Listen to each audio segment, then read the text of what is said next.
క్రీస్తునందు ప్రియమైన సోదరి సోదరులారా, మన ప్రభువును రక్షకుడునైన యేసుక్రీస్తు యొక్క పరిశుద్ధమైన నామమున నేను మీకు శుభములు వందనములను తెలియజేయచ్చు ఉన్నాను.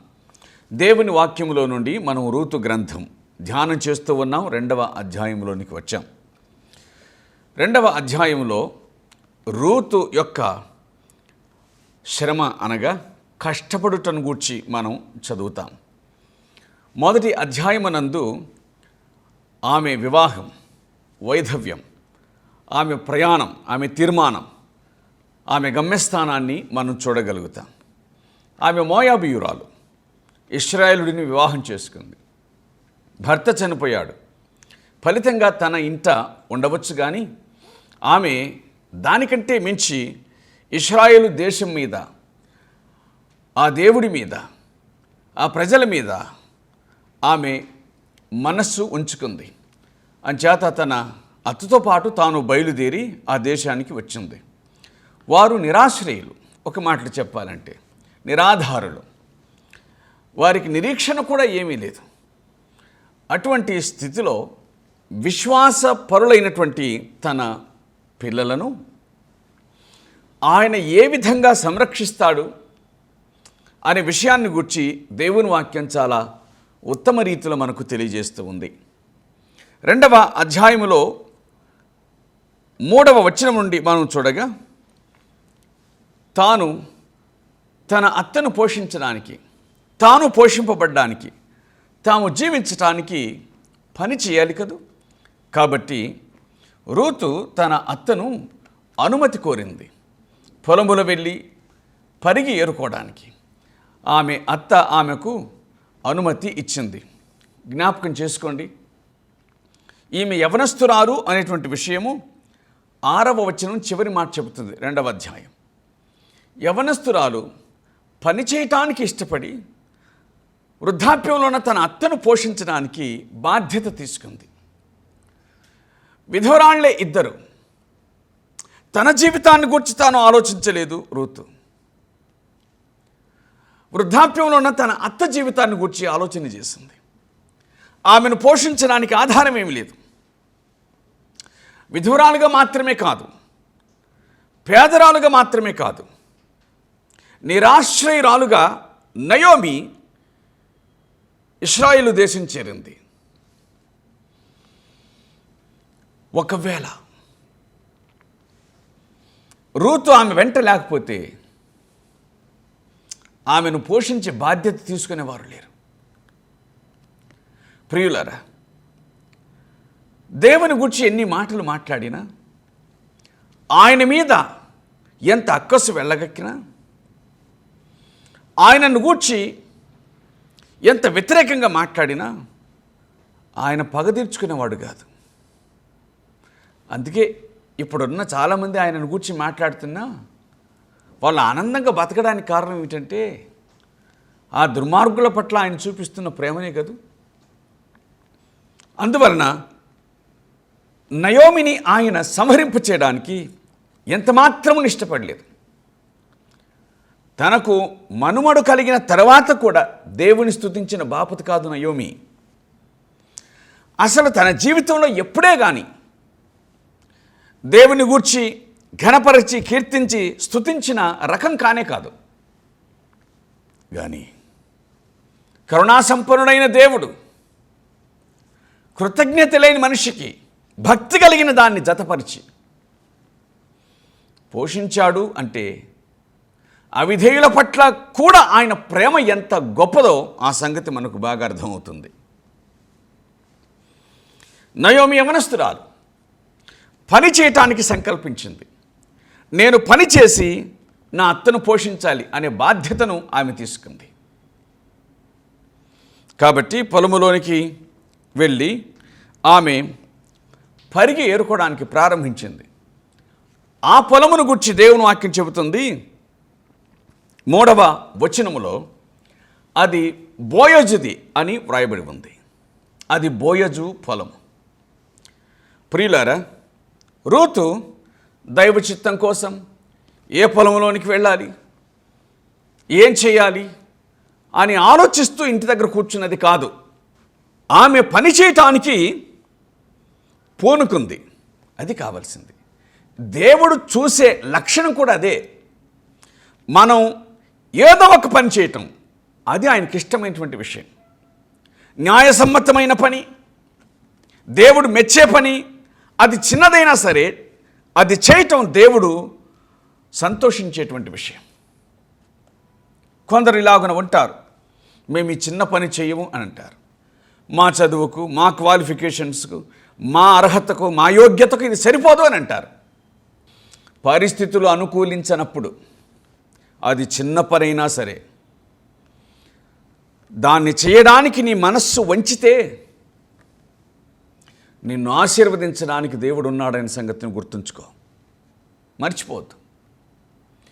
ఆయన నమ్మకత్వానికి, శ్రమకు విలువనిస్తాడు, దోపిడీకి కాదు. రూతు తన జీవితంలో మనకి పాఠాలను నేర్పిస్తూ ఉంది. యవనస్తురాలే, ఏదో కంపెనీకి CEO కావడానికి ట్రై చేయలేదు. తాను చేయగలిగిన పని చేయడానికి ప్రయత్నం చేస్తుంది. ది మీన్స్ జాబ్, ఓ చిన్న పని, అదేమంతా ఘనమైంది కాదు. బోయజు యజమాని, పనివారు ఆ చేలో పనిచేసేవారు, ఆ తర్వాతి వారు పరిగి ఎన్నుకొనివారు. పరిగి ఏరుకొనివారు లేవికాండం 19:9 ప్రకారంగా వారందరూ కూడా పరదేశులు, బీదవారు. తమ స్థితికి తగినట్లుగా తన పని చేయడానికి ఆమె సంకల్పించుకుంది. కాబట్టి ఇప్పుడు దేవుని మార్గదర్శకత్వం, దైవ చిత్తాన్ని మనం చూడగలం. ఎక్కడికి తీసుకొని వెళ్ళాడు దేవుడు ఆమెను అంటే బోయజు యొక్క పొలములోనికి తీసుకొని వెళ్ళాడు. మనము పని చేయటానికి మనస్సు కలిగి ఉంటే మనను సరైన త్రోవలు నడిపించడానికి ఆయన కూడా సిద్ధంగా ఉన్నాడని గుర్తుంచుకోవాలి. అంత భక్తి కలిగిన స్త్రీ, దేవుణ్ణి నమ్మి, ఇశ్రాయేలు దేవుణ్ణి నమ్మి ఆ దేశానికి వచ్చిన స్త్రీ, అంత విశ్వాసపరురాలైనటువంటి ఆ స్త్రీని ఆయన ఆశీర్వదించకుండా ఎందుకుంటాడు? ఆయన అపనమ్మకస్తుడు కాడు. అందువలన యవనస్తులైనటువంటి వారు పని చేయండి, దేవుడు దీవిస్తాడు, ఆశీర్వదిస్తాడు. 4వ వచనం, రూతు గ్రంథం 2వ అధ్యాయం. బోయజు బెత్లెహేము నుండి వచ్చి, యెహోవా మీకు తోడై ఉండునుగాకని చేను కోయివారితో చెప్పగా వారు, యెహోవా నిన్ను ఆశీర్వదించుగాక అని అనిరి. భక్తిపరుడైనటువంటి యజమానుడు, భక్తిపరుడైనటువంటి పనివారు ఉండడం ఎంత ఆశీర్వాదకరం. అది భక్తి సంబంధమైనటువంటి విషయం మాత్రమే కాదు, భౌతికమైంది కూడా. విశ్వసించిన వారు ఒక చోట సమూహంగా కలిసి పనిచేస్తున్నారంటే ఏకాత్మ ఉంది అని అర్థం. బెత్లెహేము నుండి వచ్చినటువంటి యజమానుడైన బోయజు జులుం ప్రదర్శించలేదు, అధికార దర్పం ప్రదర్శించలేదు. కానీ వారితో ఎంత ప్రేమగా మాట్లాడాడు. యెహోవా మిమ్మును ఆశీర్వదించునుగా కానీ తన పనివారిని ఆశీర్వదించే మాటలు పలికాడు, ఆశీర్వచనాలు పలికాడు. ఎంత భక్తి కలిగిన యజమానుడు, ఎంత శ్రద్ధ కలిగిన యజమానుడు, ఎంత ప్రేమ కలిగిన యజమానుడు.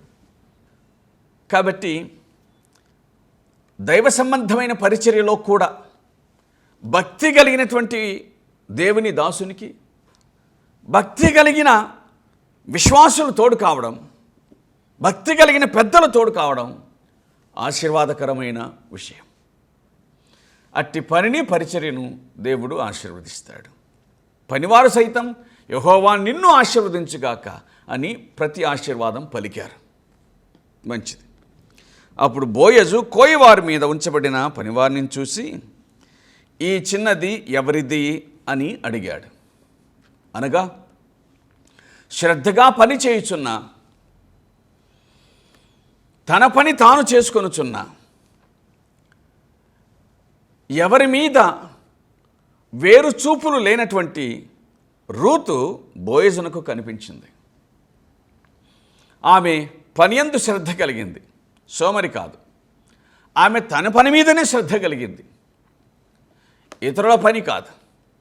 లక్షణాలన్నీ బాగున్నాయి, ఎవరిచ్చినది అని అడిగాడు. బహుశా వేషధారణ కావచ్చు, అంటే వస్త్రధారణ కావచ్చు, లేక కొత్త మనిషి కావచ్చు. కాబట్టి ఆసక్తి కలిగి ఎవరు ఈ అమ్మాయి అని అడిగాడు. అప్పుడు ఆ పనివారి మీద ఉంచబడిన వాడు ఈమె మోయాబు దేశము నుండి నయముతో కూడా తిరిగి వచ్చిన మోయాబీయురాలైన యవనస్తురాలు అని అన్నాడు. ఆమెను గూర్చి పరిచయం చేశాడు. ఆమె కోయివారి వెనక పరణ మధ్యను ఏరుకొని కూర్చుకుంటకు దయచేసి నాకు సెలవిమ్మని అడిగెను. ఆమె వచ్చి ఉదయము మొదలుకొని ఇది వరకు ఏరుకొనుచుండెను, కొంతసేపు మాత్రం ఆమె ఇంట కూర్చుండెను అని వాడు చెప్పెను. ఏమండి, వాక్యం మనకు స్పష్టంగా చెబుతున్న మాట ఆమె లక్షణాలను గూర్చి, అనగా రూతు యొక్క లక్షణాన్ని గూర్చి. ఎంతో శ్రద్ధ కలిగింది, ఎంతో కష్టపడింది, కొంచెం సేపు విశ్రాంతి తీసుకుంది. ఎక్కువసేపు విశ్రాంతి తీసుకొని కొంచెం సేపు పని చేయలేదు, ఎక్కువసేపు పని చేసి కొంచెం సేపు విశ్రాంతి తీసుకుంది, అనగా పని మీద శ్రద్ధ కలిగింది.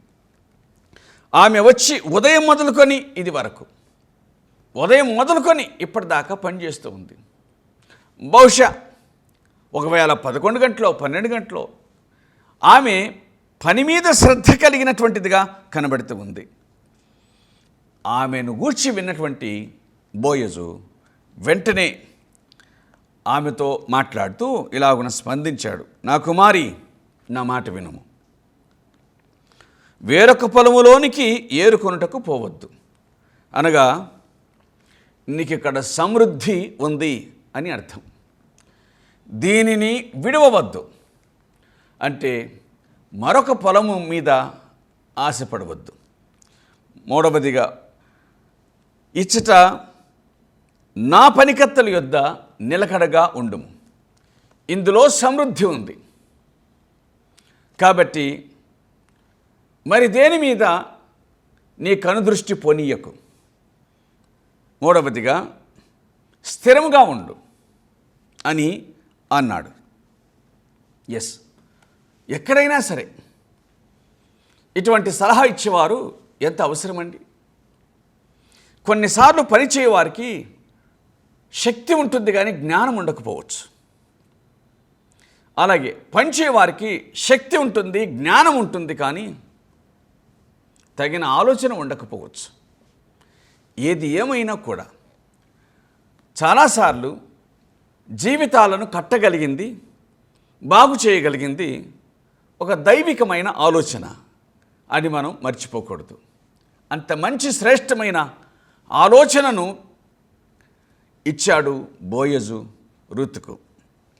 తర్వాత, వారు కోయు చేను కనిపెట్టి వారిని వెంబడించుము, నిన్ను ముట్టకూడదని యవనస్తులకు ఆజ్ఞాపించి ఉన్నాను. అంటే ఈ పొలములో నీకు సమృద్ధి ఉంది, ఈ పొలములో నీకు భద్రత ఉంది. నీకు దాహమగినప్పుడు కొండ దిద్దకు పోయి పనివారు చేదిన నీళ్లు త్రాగుమని చెప్పాను. ఇందులో సంరక్షణ కూడా కనబడుతుంది, పోషణ కూడా కనబడుతుంది. దేవునికి స్తోత్రం. బోయజును చూడగా తన పనివారి మీద ప్రేమ కలిగిన వాడు మాత్రమే కాక పరదేశుల మీద కూడా ప్రేమ కలిగిన వాడిగా కనిపిస్తూ ఉన్నాడు. వాస్తవానికి రూతు పరదేశి, ఆమెను గురించి పట్టించుకోవలసిన అక్కర లేదు, కానీ ఆమె సాక్ష్యము గొప్పది. కాబట్టి దైవజనుడు కానీ విశ్వాసి కానీ ఒకరి సాక్ష్యమును గౌరవించాల్సిందే కానీ వారి స్థితిని కానీ ఎప్పుడే కానీ పరిగణలోనికి తీసుకొనకూడదని గుర్తుంచుకోవాలి. మనము అవతలి వ్యక్తిని ఘనపరచటానికి కేవలము అవతలి వ్యక్తి యొక్క టాలెంట్, అదే విశ్వాసం, భక్తి, ఇవన్నీ అవసరం, మిగతావి కాదు. భక్తి లేకపోయినా తమవాడని ప్రోత్సహిస్తే అది పక్షపాతం అవుతుంది. కాబట్టి దాన్ని విడిచిపెట్టడం మంచిది అని గుర్తుంచుకోవాలి. బోయజు రూతుకిచ్చినటువంటి సలహాలు అలాగే ఆజ్ఞలు వీటన్నిటినీ విన్న ఆవిడ, అనగా రూతు ఏం జవాబు చెబుతుంది? అందుకు ఆమె సాగిలపడి తల వంచుకొని ఏమి తెలిసి పరదేశినైన నా యందు లక్ష్యముంచినట్లు నీ కటాక్షము కలిగనో అని చెప్పగా ఆమె సాగిలపడి తలవంచి అనే మాటలు వ్రాయబడ్డాయి. దేవునికి స్తోత్రం. అయోగ్యులైనటువంటి వారికి యోగ్యతను కలిగించి తన పొలములో ఉండినట్లుగా, అలాగే తన భద్రత కింద ఉండినట్లుగా, తన పోషణ కింద ఉండినట్లుగా ఆమెకు ఏర్పాటు చేసినటువంటి బోయజుకు ఆమె తలవంచి నమస్కారం చేసింది. ఇదే కదా కృతజ్ఞత అంటే, ఇదే కదా ఆరాధన అంటే. ఆరాధనలో కావలసింది ఏమిటనంటే కృతజ్ఞత సంపూర్ణముగా నిండిన మనస్సు కావాలి, కృతజ్ఞతతో నిండిన హృదయం కావాలి. అది ఆరాధన అంటే. కృతజ్ఞతతో నిండిన హృదయం ఏమిటంటే, నా ఎడల చూపిన ఈ ప్రేమకు, నిస్వార్థమైన ఈ ప్రేమకు నేనేమి చెల్లించగలను? దీనికి మనకు తంబూర సితారాలు ఏం అక్కర్లేదు, దీనికి మనకు గందరగోళం ఏం అక్కర్లేదు. ఆయన ఆరాధించడానికి మరి ఏ విధమైనటువంటి ఇతర చర్యలు ఏం అక్కర్లేదు. ప్రియులారా, భక్తుల జీవితాలను పరీక్షించగా ఆరాధనలో వారు దేవునితో కనెక్ట్ అయ్యారు. మనలా కాదు, ఇప్పటి ఆరాధన కాదు వారిది. సాగిలపడి నమస్కరించటం, సాగిలపడి నమస్కరించి తలవంచటం, ప్రాణాత్మ దేహములను ఆయన సన్నిధిలో కుమ్మరించటం, అది వారి అనుభవం. మన అనుభవం ఏమిటి? ఆరాధన అంటే పాటలు, వాయిద్యాలు, విపరీతమైన సౌండ్. కరెంటు పోతే మన ఆరాధన కూడా ఆగిపోతుంది. కాబట్టి ఆరాధన అర్థమంతా మారిపోయింది. ఆరాధన ఏంటి? భక్తి అర్థమే మారిపోయిన దినాలు ఇవి. ఏమి తెలిసి పరదేశినైన నా యందు ఇంత కటాక్షముంచితివో, ఇంత కనికరముంచితివో అని తెలిసి అతని నిస్వార్థమైన శ్రద్ధకు, ప్రేమకు ఆమె తలవంచి నమస్కారం చేసింది. ఎస్, బోయజు ఎంత కరెక్టో రూతు అంతే కరెక్ట్. బోయజు ఎంత ప్రేమించాడో రూతు అంత కృతజ్ఞత చూపించగలిగింది. ఇది ఆరాధన, ఇది ఆరాధన. బోయజు తన స్థితిగతులను బట్టి ఆమెను అస్సలు లెక్క పెట్టాల్సిన అక్కరలేదు, అంటే లక్ష్య పెట్టవలసిన అక్కర్లేదు. కానీ ఓ పరదేశి మీద లక్ష్యముంచి ఆమె భద్రతను కోరి, ఆమె పోషణను కోరి తన పొలములోనే నిలకడగా ఉండుమని సలహా ఇచ్చాడు, ఆజ్ఞాపించాడు. ప్రియులరా, భక్తి జీవితం అంటే అదే కదా, నిలకడ కలిగిన భక్తి జీవితం.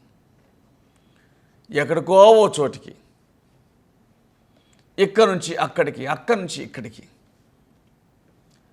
భక్తిలో నిలకడలేదు, సంఘాలలో నిలకడలేదు, ఎప్పుడు తాపత్రయం, దేనికోసమో కోరడం. ఇది ప్రస్తుత దినాల్లో మనం చూస్తున్నటువంటి వింత విషయం. అంచేత రూతు నుంచి మనం నేర్చుకుందాం, బోయజు నుంచి నేర్చుకుందాం. మన జీవితాలను స్థిరపరచుకుందాం. ఏమి తెలిసి పరదేశిని నా యందు లక్ష్యముంచినట్లు నీ కటాక్షం కలిగనో అని ఆమె అనగా, బోయజు, నీ పెనిమిటి మరణమైన తర్వాత నీవు నీ అత్తకు చేసినదంతయు నాకు తెలియబడెను. నీవు నీ తల్లిదండ్రులను, నీ జన్మభూమిని విడిచి ఇంతకుముందు నీవు ఎరుగని జనమునొద్దకు వచ్చితివి. దేవునికి స్తోత్రం. మోయాబీయురాలు కావచ్చు, అన్యజనురాలు కావచ్చు, పరదేశి కావచ్చు, పేద కావచ్చు, సాక్ష్యంలో ధనవంతురాలండి, సాక్ష్యంలో ధనవంతురాలు. అత్త కంటే మించిన సాక్ష్యం. ఎంత గొప్ప సాక్ష్యం అండి. తన దేవుణ్ణి ఏ నాడే కానీ స్తుతించని నయోమికి తన అత్తను ఏనాడు కూడా దూషించని ఒక కోడలు దొరికింది. తన పట్ల ఇంత అపరిమితమైన కృప చూపిన దేవుణ్ణి ఏనాడు స్తుతించని నయోమికి ఆమెను ఎన్నడూ దూషించని, పైగా పోషించే ఒక కోడలు దొరికింది. ఎంత అర్హత అండి అది, ఎంత అర్హత. ఓ నయోమి పట్ల దేవుని కృపా కటాక్షాలను గురించి ఆలోచన చేస్తే మరణమునకు, శిక్షకు మాత్రమే, దండనకు మాత్రమే పాత్రమై ఉన్నటువంటి నయోమి జీవితంలో అడుగడుగునా ఆమెను పోషించడానికి ఇన్ని ఏర్పాట్లు చేసిన ఆ దేవుడు ఎంత గొప్పవాడు. కృతజ్ఞత లేని మనస్సు దేవుణ్ణి ఆరాధించలేదు. కానీ మన కృతజ్ఞతను కాదు ఆయన చూసేది, తన లక్షణాన్ని ఆయన చూస్తాడు. మనము నమ్మదగిన వారము కాకపోయినా ఆయన నమ్మదగిన వాడుగా ఉండును. అందుచేత దేవుడు ఒక శ్రేష్టమైనటువంటి సాక్ష్యాన్ని రూతునకు అనుగ్రహించాడు. నీ భర్త మరణమైన తర్వాత నీ అత్తకు చేసినదంతయు నాకు తెలియబడెను. నీవు నీ తల్లిదండ్రులను, నీ జన్మభూమిని విడిచితివి. నీ అత్తకు సేవ చేయటానికి, ఈ దేశానికి రావటానికి నువ్వు త్యాగం చేసినావమ్మా. త్యాగం చేశావు. పరాయి గడ్డ మీద కాలు పెట్టడానికి త్యాగం కావాలి.